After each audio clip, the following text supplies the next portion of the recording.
میرے محترم بزرگوں اور دوستوں، بحیثیت ایک عام اور ادنا مسلمان ہونے کے ہم سب اس بات سے واقف ہیں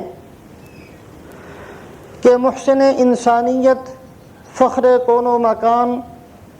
حضرت محمد مصطفیٰ احمد مجتبیٰ روحی فدا صلی اللہ علیہ وسلم نے بہت لاڈ سے اور بڑے پیار سے اور بڑی قربانیوں سے اور بڑی محنتوں مشقتوں سے بہت سے آنسو بہا کر اس امت کو بنایا ہے۔ ایک ماں اپنی اولاد کے لیے اتنی محنت اور اتنی محبت کا برتاؤ نہیں کر سکتی جیسی محبت کا برتاؤ سرکار دو عالم حضرت محمد صلی اللہ علیہ وسلم نے اپنی امت کے لیے کیا۔ ایک باپ اپنی اولاد کے لیے اتنی تکلیفیں برداشت نہیں کر سکتا جتنی تکلیفیں رسول پاک علیہ الصلاۃ والسلام نے اپنی امت کے لیے کی ہیں۔ ایک بہت اچھا مخلص حکمران کسی بھی قوم کے لیے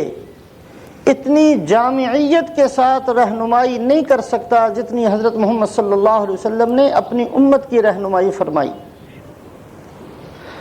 کوئی خیر خواہی میں کسی کے لیے ایسا تڑپ نہیں سکتا، ایسے آنسو نہیں بہا سکتا جو حضرت محمد صلی اللہ علیہ وسلم نے تڑپتے ہوئے اپنی امت کے لیے آنسو بہائے ہیں۔ ایسے ہی بکریاں چرانے والے اور قسم پرس لوگ ساری انسانیت کے امام نہیں بن گئے، بلکہ اس امت کو اس مقام پر پہنچانے کے لیے حضرت محمد صلی اللہ علیہ وسلم کی بے تحاشا قربانیاں ہیں۔ حضرت محمد صلی اللہ علیہ وسلم نے اللہ پاک کی طرف سے ساری پیشکشوں کے باوجود فقر کو اپنے لیے پسند فرمایا۔ اللہ پاک کی پیشکش کا مطلب کیا ہے؟ حضرت سلیمان علیہ السلام کو اللہ پاک نے زبردست حکومت نصیب فرمائی اور اس کے بعد فرمایا ھذا عطاؤنا فمنن او امسک بغیر حساب، یہ ہماری عطا ہے، آپ کو ہم نے یہ ساری حکومت دی ہے، اب آپ اگر کسی کو نہ دیں پھر بھی آپ پر کوئی پکڑ نہیں، اور آپ جتنا چاہیں خرچ کریں اس کا بھی آپ کو کوئی حساب نہیں دینا پڑے گا۔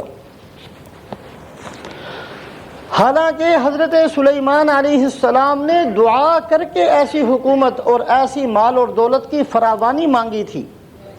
تو رسول پاک علیہ السلام کو تو اللہ خود پیشکش فرماتے ہیں۔ اس کے باوجود حضور اکرم صلی اللہ علیہ وسلم نے فقر والی زندگی کو پسند فرمایا، صرف اس لیے کہ قیامت تک آنے والی امت میں بہت سے لوگ ایسے ہوں گے جو حضور صلی اللہ علیہ وسلم کا اتباع کرنا چاہیں گے، محبت کے ساتھ حضور صلی اللہ علیہ وسلم کی سنتوں کو پورا کریں گے۔ اگر آپ صلی اللہ علیہ وسلم زبردست مال اور حکومت کو پسند فرما لیتے تو ایک بندہ کہہ سکتا تھا جی میں اتباع کرنا چاہتا ہوں، فقیر آدمی ہوں، نہیں کر سکتا۔ کسی کی دل شکنی نہ ہو، حضور اکرم صلی اللہ علیہ وسلم نے اس لیے ایسی زندگی کو پسند فرمایا۔ مالدار اگر اتباع کرنا چاہے گا فقیر بن کر کر سکتا ہے، لیکن اگر فقیر اتباع کرنا چاہتا تو مالدار بن کر نہ کر سکتا۔ حضور صلی اللہ علیہ وسلم نے فقر والی زندگی کو پسند فرمایا۔ امت کو بنانا تھا اور امت کے لیے ساری تکلیفیں حضور اکرم صلی اللہ علیہ وسلم برداشت فرماتے ہیں۔ صحابہ اکرام فرماتے ہیں من تقم لنفسہ قط، حضور اکرم صلی اللہ علیہ وسلم نے کبھی بھی اپنی ذات کے لیے کسی سے بدلہ نہیں لیا۔ بار بار حضور صلی اللہ علیہ وسلم کو زہر دیا گیا، حضور صلی اللہ علیہ وسلم پر سحر ہوا، اگر کسی موقع پر بد دعا بھی فرمائی ہے تو صحابہ کے نقصان پر فرمائی ہے۔ اپنی ذات کے لیے، اپنی تکلیفوں کے لیے ایک واقعہ بھی ایسا ثابت نہیں کہ حضور اکرم صلی اللہ علیہ وسلم نے کسی سے بدلہ لیا ہو۔ اور خود حضور اکرم صلی اللہ علیہ وسلم ارشاد فرماتے ہیں اوذیت فی اللہ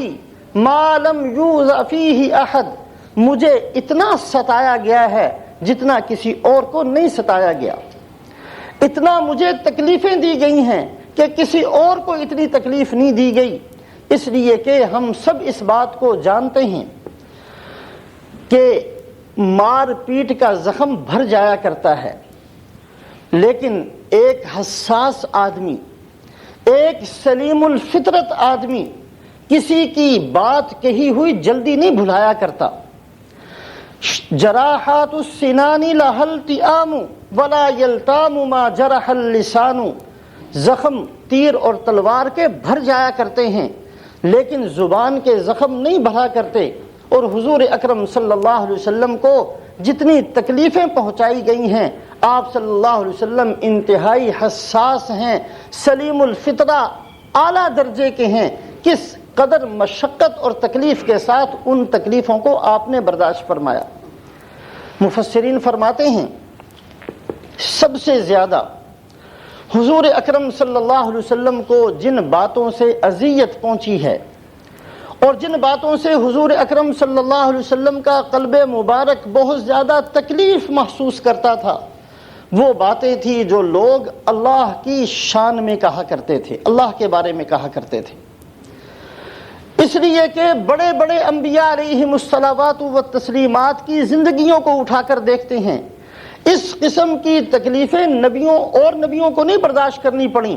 حضور صلی اللہ علیہ وسلم کے سامنے کسی بدبخت نے تو اللہ کے بارے میں یہ کہا ان اللہ فقیر ونحن اغنیاء، اللہ فقیر ہے، اللہ کنگال ہے، ہم غنی ہیں، ہم مالدار لوگ ہیں۔ جتنا زیادہ کسی کے ساتھ تعلق ہوتا ہے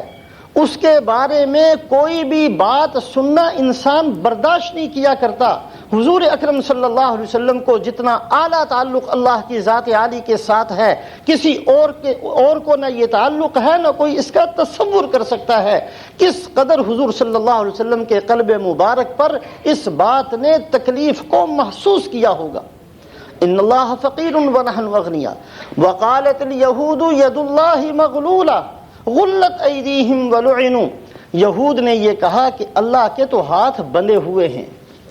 اللہ میاں جہاں چاہے وہاں نہیں خرچ کر سکتے، ہم جہاں چاہیں وہاں خرچ کر سکتے ہیں۔ حضور اکرم صلی اللہ علیہ وسلم کو کس قدر تکلیف پہنچی ان کلمات سے۔ کسی نے کہا کہ اللہ پاک ہمیں کہتے ہیں کہ غریبوں فقیروں پر خرچ کرو، اللہ خود کیوں نہیں کر دیتے؟ یہ نازیبا کلمات حضور صلی اللہ علیہ وسلم کو سننے پڑے اللہ کی ذات عالی کے بارے میں۔ کسی نے کہا وَجَعَلُوا بَيْنَهُ وَبَيْنَ الْجِنَّةِ نَسَبًا، اللہ میاں کا جنوں کے ساتھ سسرالی تعلق ہے، اللہ پاک کے رشتہ دار لگتے ہیں جنات۔ کسی نے کہا کہ فرشتے اللہ کی بیٹیاں ہیں، کسی نے کہا کہ اللہ کی بیوی بھی ہے، کسی بدبخت نے یہ بھی کہا کہ چونکہ دنیا کے اندر خیر کم ہے شر زیادہ ہے، اس کا مطلب یہ ہے کہ شیطان اللہ پر غالب آ گیا ہے۔ حضور اکرم صلی اللہ علیہ وسلم کے لیے سب سے زیادہ مشکل اور سب سے زیادہ تکلیف دہ چیز جو تھی وہ اللہ کی ذات عالی کے بارے میں کسی کلمے کا سننا تھا۔ حضور اکرم صلی اللہ علیہ وسلم نے سب سے زیادہ اس تکلیف کو خود برداشت فرمایا۔ حضرت نوح علیہ السلام 950 سال محنت فرماتے رہے۔ قرآن اٹھا کر دیکھیں، یہ تو ملتا ہے کہ نوح علیہ السلام کی قوم نے بت پرستی کی ہے، یہ تو ملتا ہے کہ نوح علیہ السلام کی قوم نے یہ کہا انؤمن لک واتبعک الارذلون، ہم آپ کی بات اس لیے نہیں مانتے کہ آپ کے پیچھے چلنے والے گرے پڑے لوگ ہیں، ہم بڑے آدمی ہیں، ہم آپ کی بات نہیں مانتے۔ لیکن نوح علیہ السلام نے کسی موقع پر اللہ کی شان میں گستاخی کی ہو یہ کہیں نہیں ملے گا۔ حضرت ہود علیہ السلام قوم عاد کے پاس تشریف لے کر آتے ہیں، ان کو سمجھاتے ہیں، یہ تو ملتا ہے کہ قوم عاد نے یہ کہا انا لنراک فی صفاحۃ وانا لنظنک من الکاذبین، اے ہود ہمیں تو لگتا ہے کہ تم پاگل ہو گئے ہو اور تم جھوٹ بولتے ہو۔ یہ تو ملتا ہے کہ اس قوم نے یہ کہا سواء علینا اوعظت ام لم تکن من الواعظین، ہمیں جتنا چاہے سمجھاتے رہو، ہم آپ کی باتوں سے متاثر ہونے والے نہیں ہیں، یہ نہیں ملتا کہ اس قوم نے اللہ کے بارے میں کوئی نازیبہ کلمات کہا ہو، یہ نہیں ملتا۔ حضرت لوط علیہ السلام محنت فرماتے ہیں، قوم بے حیائی کا کام کرتی ہے، اور یہ تو ملتا ہے کہ قوم لوط نے یہ کہا لئن لم تنتہی یا لوط لتکونن من المخرجین، اے لوط یا تو ہمیں ان باتوں سے روکنا چھوڑ دو، نہیں تو ہم تمہیں اپنی بستی سے باہر نکال دیں گے۔ یہ تو ملتا ہے، لیکن یہ نہیں ملتا کہ اس قوم نے اللہ کے بارے میں کوئی کلمہ کہا ہو۔ حضرت شعیب علیہ السلام کی قوم ناپ تول میں کمی کرنے والی ہے، حضرت شعیب علیہ السلام ان کو سمجھاتے ہیں، یہ بات تو قرآن بتلاتا ہے کہ انہوں نے یہ کہا فَأَسْقِطْ عَلَيْنَا كِسَفًا مِّنَ السَّمَاءِ إِن كُنتَ مِنَ الصَّادِقِينَ، اے شعیب اگر سچے ہو تو آسمان سے ہمارے اوپر پتھروں کی بارش کر کے دکھاؤ۔ یہ نہیں ملتا کہ اس قوم نے اللہ کے بارے میں کوئی نازیبہ کلمہ کہا ہو۔